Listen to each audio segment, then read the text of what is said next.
بڑی لمبی ہیں اور ویران ہیں۔ آپ مسجدوں کا لاہور میں وزٹ کریں، صبح کے وقت مسجد ہوگی ایک کنال میں، ایک صف بمشکل 2-3 باس، کوئی امام صاحب کو اچھا تکڑا خطیب ہوگا، درد رکھنے والا ہوگا، وہ کوئی محنت کرے کہ 3-4 صفیں ہو جائیں تو ہے بہت بہت بہت مشکل ہے۔ ورنہ یہی مسلمان ہے کہ باہر سے تو نہیں آتے جمعے والے دن، یہی احباب ہیں،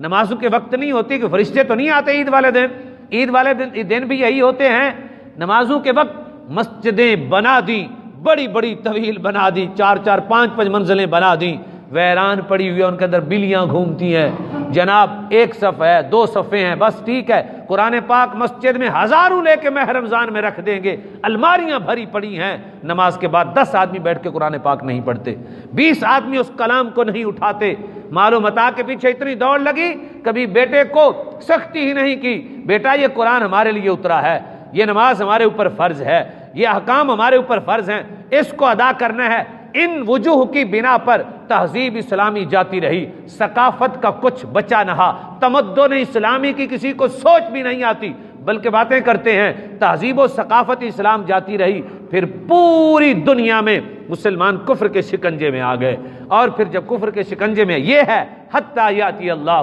بامری، فرمایا پھر اللہ کا امر آ جائے گا، ساری قیمتی چیزیں مسلمانوں کے پاس ہیں، ہر سبزی اعلیٰ، ہر فروٹ اعلیٰ، قیمتی چیز ہے تیل سب سے زیادہ مسلمانوں کے پاس ہے، سونا مسلمانوں کے پاس ہے، کھانے کی چیزیں مسلمانوں کے پاس ہے، ہر چیز، عقل زیادہ مسلمانوں کے پاس ہے، فہم و فراست زیادہ مسلمانوں کے پاس ہے، لیکن ذلت کی وجہ یہ ہے کہ ہم نے رسول اللہ کا دامن چھوڑ دیا ہے، اغیار کے دامن کو اپنایا ہے۔ اللہ نے اعلان کیا ہے قرآن مجید میں، یہ اللہ کا اعلان ہے، رشتے گنتی کرائے، ان کان آباؤکم وابناؤکم واخوانکم وازواجکم وعشیرتکم واموال اقترفتموها وتجارۃ تخشون کسادها ومساکین ترضونها احب الیکم من اللہ ورسولہ وجہاد فی سبیلہ فتربصوا حتی یاتی اللہ بامرہ واللہ لا یہدی القوم الفاسقین۔ میرے مسلمان بھائیو، اس طرح کے موضوع ہو ہی اجنبی گئے ہیں، اس طرح کے موضوع اجنبی ہو گئے ہیں، اس طرح کی تقریریں ہی ختم ہو گئی ہیں، بھائی کون سنے اور کون کرے، اور صرف تقریریں یہ رہ گئی ہیں، یہ کھاؤ گے تو یہ ثواب ملے گا، اور یہ کھاؤ گے تو یہ طاقت آئے گی۔ سنت ڈھونڈتے ہیں کھانا کیا کیا ہے، پینا کیا کیا ہے، یہ سنتیں ڈھونڈ کر تلاش کرتے ہیں کہ کھانے کی کون سی ہیں، پینے کی کون سی سنتیں ہیں، وہ زیادہ سے زیادہ وہ بھی جو اچھا اعلیٰ قسم کا مسلمان ہے وہ تلاش کرتا ہے، لیکن وہ بھی سوچتا ہے کہ نہیں اب ترقی ہو گئی ہے۔ اعلیٰ قسم کا مسلمان صرف یہی تلاش کرتا ہے۔ میرے بھائیوں، بدر اس لیے نہیں سجائی گئی تھی،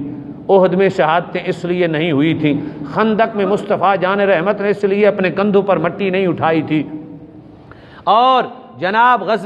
اسی طرح غزوہ خیبر میں اتنے دن اور فتح مکہ اس لیے نہیں ہوا تھا، مکے کے اندر اتنی تکلیفیں رسول اللہ نے اس لیے نہیں اٹھائی تھی بس ٹھیک ہے میرے کھانے پینے کی سنتیں یاد کر لو اور چپ کر کے بیٹھے رہو۔ فرمایا نا، تمہارا اٹھنا بھی جس کا تم نے کلمہ پڑھا ہے وہی ہونا چاہیے، تمہارا بیٹھنا بھی وہی ہونا چاہیے، تمہاری صبح بھی مصطفیٰ کی صبح کی مثل ہو، تمہاری شام بھی حبیب کبریا کی شام کی مثل ہو، تمہارا سونا بھی رسول اللہ کی طرح، تمہارا جاگنا بھی پھر اللہ کا وعدہ ہے۔ فرمایا وما کان اللہ لیعذبہم وانت فیہم، یہ اللہ کی قرآن کی آیت ہے۔ یہاں مفسرین نے بڑی سنہری بات کی ہے، وہ فرماتے ہیں اللہ نے کہا جب تک آپ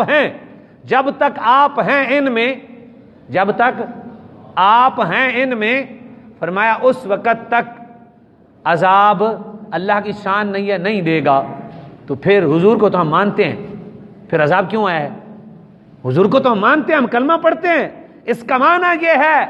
کہ جب تک آپ کی سیرت،